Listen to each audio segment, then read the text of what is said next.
ब्रह्मांड बहुत विशाल है। हम अरबों आकाशगंगाएं देख सकते हैं जिनमें अरबों तारे हैं। लेकिन क्या होगा अगर हमारा ब्रह्मांड कई में से एक हो? यह बहुविश्व सिद्धांत के पीछे का दिमाग हिला देने वाला सिद्धांत है। इसका सुझाव है कि कई ब्रह्मांड या एक बहुविश्व हमारे खुद के अस्तित्व से परे मौजूद हैं। अनगिनत समानांतर वास्तविकताओं के सह अस्तित्व की कल्पना करें, प्रत्येक में संभावित रूप से भौतिकी के अपने नियम और अपने अद्वितीय इतिहास के साथ। बहुविश्व सिद्धांत एक आकर्षक विचार है जिसने वैज्ञानिकों और विज्ञान कथा लेखकों की कल्पना को समान रूप से मोहित किया है। यह ब्रह्मांड विज्ञान, क्वांटम यांत्रिकी और स्ट्रिंग सिद्धांत सहित विभिन्न वैज्ञानिक विषयों से उपजा है, जबकि अभी भी एक सैद्धांतिक अवधारणा है। बहुविश्व सिद्धांत का ब्रह्मांड के बारे में हमारी समझ और उसमें हमारे स्थान के लिए गहरा निहितार्थ है। क्या हमारा ब्रह्मांड अद्वितीय है या हम एक भव्य, अधिक जटिल अस्तित्व का एक छोटा सा हिस्सा हैं? बहुविश्व का विचार नया नहीं है। प्राचीन दार्शनिकों ने अनंत दुनिया की संभावना पर विचार किया। बहुविश्व सिद्धांत के लिए आधुनिक वैज्ञानिक नींव कई प्रमुख भौतिकविदों के काम से उभरी।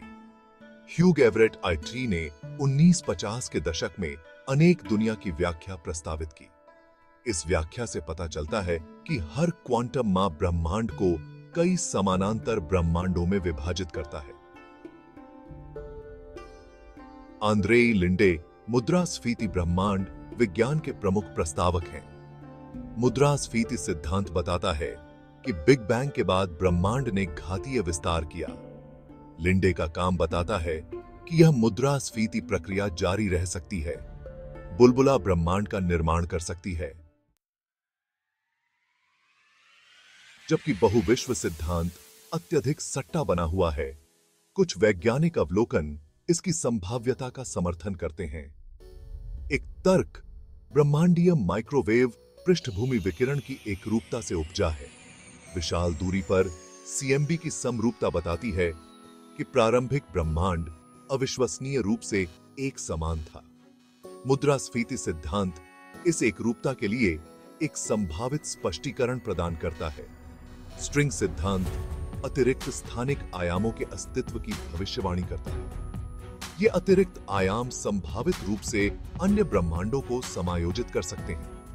इसका सुंदर गणितीय ढांचा इसे अनुसंधान का एक सम्मोहक क्षेत्र बनाती है। अनुभाग 4, चुनौतियां और प्रतिवाद। बहुविश्व के खिलाफ मामला। अपनी इंट्रीगिंग प्रकृति के बावजूद बहुविश्व सिद्धांत को महत्वपूर्ण चुनौतियों और क्रिटिसिज्मों का सामना करना पड़ता है। एक प्राथमिक आलोचना इसकी प्रत्यक्ष परीक्षण योग्यता की कमी है। वर्तमान में हमारे पास अन्य यूनिवर्सों को देखने या उनके साथ बातचीत करने का कोई तरीका नहीं है, यदि वे मौजूद हैं।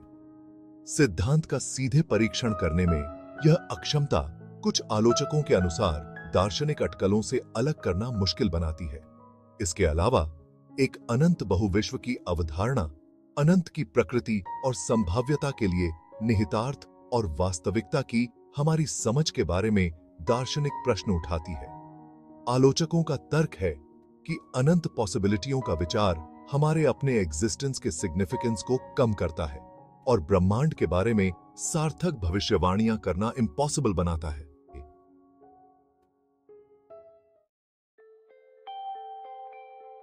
अनुभाग 5, निष्कर्ष, पॉसिबिलिटियों का विस्तार, यूनिवर्स। बहुविश्व सिद्धांत जबकि अभी भी अपनी प्रारंभिक अवस्था में है, ब्रह्मांड की हमारी समझ में एक गहरा शिफ्ट का रिप्रेजेंटिंग करता है। यह वास्तविकता की हमारी धारणा को चुनौती देता है और हमें इस संभावना का सामना करने के लिए मजबूर करता है कि हमारा ब्रह्मांड कई में से एक है, जबकि प्रत्यक्ष प्रमाण मायावी बना हुआ है। बहुविश्व सिद्धांत का समर्थन करने वाले सैद्धांतिक ढांचे वैज्ञानिक जांच को प्रेरित करना और हमारे ज्ञान की सीमाओं को आगे बढ़ाना जारी रखते हैं। चाहे बहुविश्व सिद्धांत सत्य साबित हो या न हो, इसे समझने की यात्रा निस्संदेह हमारे ब्रह्मांड की प्रकृति, और इसे नियंत्रित करने वाले मौलिक लॉज़ों के बारे में महत्वपूर्ण खोजों की ओर ले जाएगी।